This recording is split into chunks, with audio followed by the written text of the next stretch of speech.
आज हम लोग देखेंगे ईस्ट इंडिया कंपनी और बंगाल के नवाब।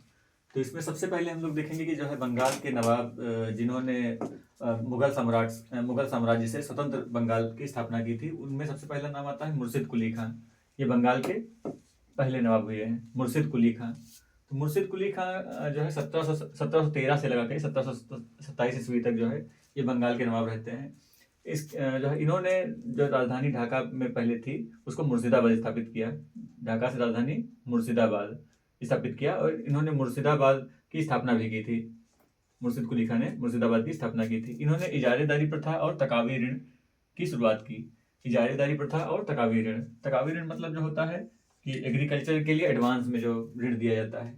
तो इस पे एक जो है विहंगम दृष्टि डाल दीजिएगा। मतलब जो है हम लोग शार्ट में देख लेते हैं। मुर्शिद कुली खां 1713 से 1727 ईस्वी तक रहते हैं। फिर शुजाउद्दीन 1727 से 1739 तक। सरफराज खां 1739 से 1740 ईस्वी तक।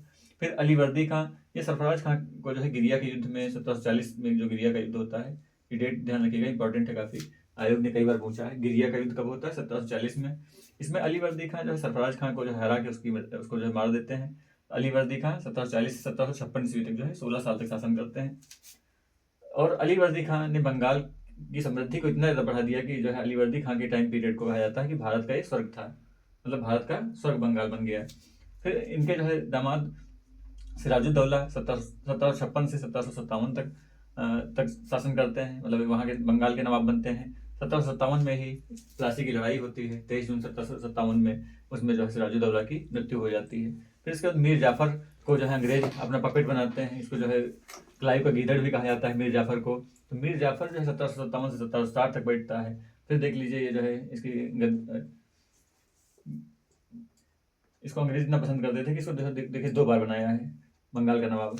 तो मीर जाफर 1757 1760, फिर जो है 63 से 65 तक भी रहता है। बीच में मीर कासिम 1760 से 1763 बंगाल के नवाब बनते हैं। मीर कासिम के बारे में ये भी ध्यान रखिएगा कि मुंगेर जो है इन्होंने जो है मुर्शिदाबाद से मुंगेर राजधानी स्थानांतरित की थी। बंगाल की राजधानी सबसे पहले ढाका थी, अभी आपने देखा। फिर जो मुर्शिदाबाद बनी, मुर्शिदाबाद किसने बनाया, मुर्शिद कुली खां ने बनाया। फिर मुंगेर किसने बनाया, मुंगेर बनाया मीर कासिम ने। ये चीज़ें इंपॉर्टेंट है यहाँ पे। फिर हम लोग देखते हैं आगे कि बंगाल का जो इतिहास चलता है उसमें शुरुआत होती है एक महत्वपूर्ण घटना है काल कोठरी की घटना। तो काल कोठरी की घटना, ये इसकी तारीख पूछी जाती है कि काल कोठरी की त्रासदी जो हुई थी ये 20 जून 1756 ईस्वी में हुई थी। 20 जून 1756। इसको ऐसे भी याद रखिए कि जब प्लासी का युद्ध जो था उसकी जो जड़ें कहाँ थी, काल कोठरी की त्रासदी में थी। प्लासी की लड़ाई इसके जस्ट 1 साल बाद होती है, 23 जून 1757 में ये हुई है। ये काल कोठरी घटना हुई थी 20 जून 1756 में। इस घटना को जो है अपनी आंखों देखी जो है रचयिता इसके थे जेड हालवेल, ये भी जिंदा बचे थे। तो इसमें काल कोठरी में हुआ एक था कि छोटी सी कोठरी थी। सिराजुद्दौला ने 146 लोगों को बहुत छोटे से कमरे में बंद कर दिया था और गर्मियों का मौसम था, बहुत भीषण गर्मी थी। और काल कोठरी में बंद 146 लोगों में से मात्र 23 लोग जिंदा बचे थे। इसी की परिणति ये हुई कि जो है प्लासी का युद्ध हुआ, 23 जून 1757 को युद्ध हुआ। और आप लोगों को ये भी बताना इंपॉर्टेंट है कि आयोग जो है इसकी डेट भी पूछ लेता है। तो 23 जून 1757 न भूलिएगा। इसमें जो है ये इसको ध्यान रखिएगा कि इस समय जो है अंग्रेजी सेनापति कौन था। तो प्लासी के युद्ध में अंग्रेजी सेनापति कौन था, रॉबर्ट क्लाइव जो है अंग्रेजी सेना का सेनापति था। और उधर जो है सिराजुद्दौला फ्रंट में थे। फिर सिराजुद्दौला के साथ प्लासी की लड़ाई हुई थी। तो सिराजुद्दौला को गद्दारी इसमें बहुत ज़्यादा मिली, गद्दारी की ही परिणति थी। ये जो है चाहे इनकी गद्दारी कुछ लोगों की बोल दीजिए या जो है इनकी क्लाइव की रणनीति का मामला था कि मीर जाफर जिनके सेनापति तीनों थे, या लतीफ़ और रायदुर्लभ, ये सब गद्दारी कर दिए। और इनकी गद्दारी की वजह से ही सिराजुद्दौला यहाँ पे इनको जो है पीछे हटना पड़ा। इसमें जो है इनका सबसे ज़्यादा साथ दिया मीर मदान और मोहनलाल, ये जो है लड़ते हुए वहीं प्लासी के युद्ध में ही मारे गए। फिर अगला इंपॉर्टेंट युद्ध है बक्सर का युद्ध।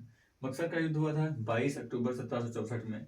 22 अक्टूबर 1764 बक्सर की लड़ाई के समय अंग्रेज सेनापति था हेक्टर मुनरो।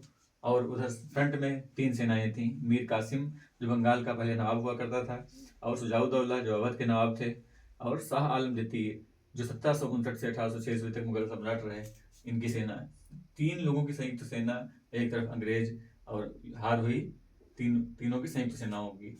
तो यहाँ से जो है बक्सर के युद्ध में जब तीनों संयुक्त सेनाएं हार गईं, तो इससे क्लियर हो गया कि अब अंग्रेजों की जो है तुलना में अब भारत में कोई भी ऐसी शक्ति नहीं थी जो इनका मुकाबला कर सके अंग्रेजों का। इसके बाद बक्सर का युद्ध निर्णायक युद्ध माना जाता है कि अब जो है अंग्रेज जो है यहाँ पे शासन करेंगे। इसके बाद इलाहाबाद की 2 संधियाँ होती हैं। प्रथम संधि ध्यान रखिएगा कि 12 अगस्त 1765 में होती है। द्वितीय इलाहाबाद की संधि जो है 16 अगस्त 1765 में होती है। प्रथम संधि को ध्यान रखिएगा कि मुगल सम्राट जो है शाह आलम द्वितीय, ये होती है प्रथम संधि। जो ध्यान रखिएगा कि मुगल सम्राट शाह आलम द्वितीय के साथ होती है और क्लाइव के साथ होती है। इसमें क्या होता है, कंपनी को जो है दीवानी अधिकार मिल जाते हैं बंगाल, बिहार और उड़ीसा। बंगाल, बिहार, उड़ीसा का मतलब यह है कि वर्तमान में जो हम लोग पश्चिम बंगाल देखते हैं, वो तत्काल में वर्तमान में जो हम जो पश्चिम बंगाल नहीं, सॉरी, ये वर्तमान में जो बंगाल, बिहार, उड़ीसा देखते हैं, ये तत्कालीन उस समय का जो है पूरा बंगाल हुआ करता था। तो यहाँ की दीवानी का अधिकार मिल जाते हैं। अब द्वितीय जो है इलाहाबाद की जो संधि हुई 16 अगस्त 1765 में, इसमें शाह आलम द्वितीय को कंपनी के संरक्षण में ले लिया गया और उसको इलाहाबाद किले में रखा गया। इसमें दूसरी जो बात हुई थी इंपॉर्टेंट, इलाहाबाद और कड़ा जो क्षेत्र नवाब ने छोड़ दिए थे वो शाह आलम को दे दिए गए। इस तरीके से हम लोग देखते हैं कि जो है क्रम वाइज चीज़ों को याद रखना है, एग्जाम ओरिएंटेड पढ़ाई करनी है और चीज़ों को क्रम वाइज ध्यान रखना है कि कालकोठी घटना कब हुई, किस साल हुई, प्लासी की लड़ाई कब हुई, डेट सहित याद रखना है। इसमें कौन जो है अंग्रेजी सेनापति कौन था और फ्रंट में कौन था, कौन ईमानदार था, कौन गद्दार था, ये सारे नाम आपको याद रखने हैं। इसी क्रम में हम नए नए वीडियो लाते रहेंगे और मैं चाहूँगा कि जो है आपके एग्ज़ाम की राह आसान रहे। धन्यवाद।